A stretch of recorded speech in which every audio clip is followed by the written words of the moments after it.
Trade Secretary Penny Mordaunt has joined the gang of hopefuls launching their bids to be Tory leader and therefore Prime Minister. She announced her candidacy to the world with this video.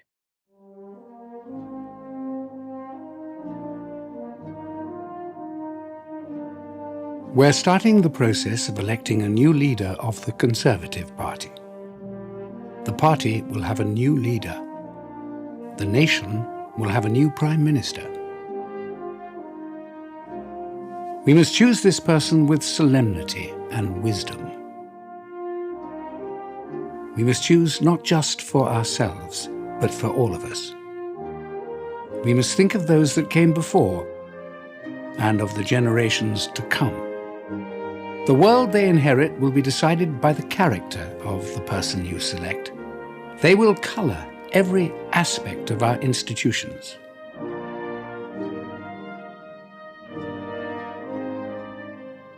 They will determine our ambition as a nation.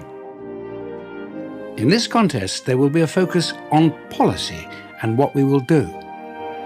But there must be focus on who we are.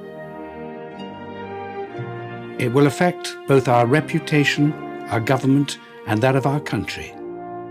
These are the values of our country: freedom, fairness, courage, compassion. Conservatives do not have a monopoly on good people and good ideas. We are the most successful party in our nation's history because we more often reflect its values. Our greatest heroes have been the living embodiment of them. Our greatest impact is when we have inspired others to them. But first, my friends, let's get breakfast done. Thank you. We feel these values keenly. They are why we serve, why we vote, why we volunteer, why we give others opportunity, why we want our country to be a force for good in the world.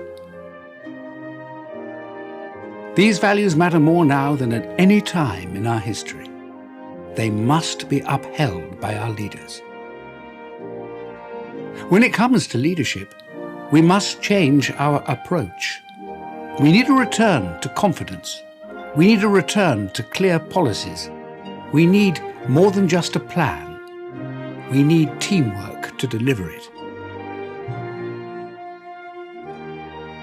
So choose your leader not because you agree with everything they say.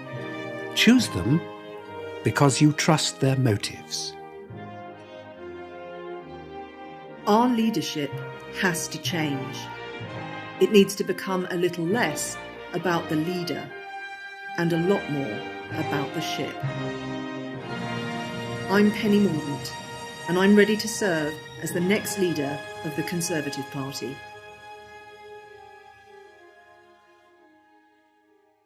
So there we have the stirring instrumental version of patriotic banger I Vow to Thee My Country, overlaid with a bizarre montage. There was the obligatory Winston Churchill statue, Captain Tom with his family of grifters just out of shot, and also cricket. There's a nod to the NHS, British industry, the courts and teachers, but no indication that any of the workers in each of these sectors are balloting for strikes this summer, also featuring Boris Johnson, which is risky given all that's happened. You'd think that a potential new leader would want to put a good mile between herself and the hottest mess in recent political history. Then there's Britain from Space, Blenheim Palace, a neon teapot, and I guess we'll call this particular cinematic experiment psychedelic nationalism? I don't know, we'll see if it catches on. You may have noticed a few well-known figures thrown in there as well. First, there was double gold medal winning Paralympian sprinter Johnny Peacock, shown here receiving a hug from Oscar Pistorius, who later shot and killed his girlfriend Reva Steenkamp. There was immediate outcry over a leadership candidate who likes to burnish her feminist credentials, casually featuring a convicted woman killer in her campaign video. And shortly after the video launched, Johnny Peacock made it very clear he wanted nothing to do with her or her party. I officially request to be removed from this video. Anything but blue, please. And a few hours later, Mordaunt released a new version of the video from which both Peacock and Pistorius had been removed. Also visible in the original video was Professor Sarah Gilbert of Oxford University, and you may remember she was head of the team that developed the world's first COVID vaccine. In the second version, she's gone. You may remember seeing this chap as well. He's not famous, but he does appear to be a serving policeman, and political campaign rules are very, very clear. According to the National Police Chiefs Council, any campaign material involving existing police images is not allowed because it might suggest that the police support the candidate. The policeman was also removed from the later video. Finally, this is murdered Labour MP Jo Cox, whose image appears beneath the voiceover of the words, "The Conservatives don't have a monopoly on good people and good ideas." You'll remember that Cox was shot and stabbed in the run-up to the Brexit referendum by a far-right extremist who yelled "Britain first" during the attack. It's beyond offensive that Mordaunt, a hardline Brexiteer, would exploit her image like this for a political campaign. But Cox remains a part of the new video. Michael, the video was cringe, it was incoherent, it sparked complaints as soon as it launched. If you were running for leader of the Tory party, is that how you'd launch your campaign? It would be how I would launch my campaign if I'd been kidnapped or had monkeypox or some other kind of disease that made my face look a bit weird. Because where is Penny Mordaunt? Like, has anyone asked this question? I only had this thought looking through that video. Correct me if I'm wrong. Has she appeared since she launched her campaign? Her whole thing was it has to be less about the leader and more about the ship. So I think that this was meant to be a nod to humbleness and a lack of ego. But if it's a personality contest and you're not imposing your personality, how are you going to fare against someone like Liz Truss, who's got a photo shoot for every occasion? I just think we need to know physically, where is Penny Mordaunt? I think maybe she did a really badly timed holiday because she's launched her campaign. I don't think we've heard any interviews from her. Do correct me if I'm wrong in the comments.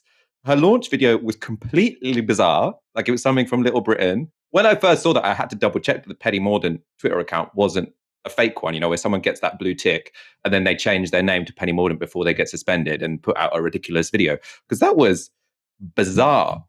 And the Jo Cox bit as well. I agree with you. It's kind of offensive because of the context in which he was killed, etc.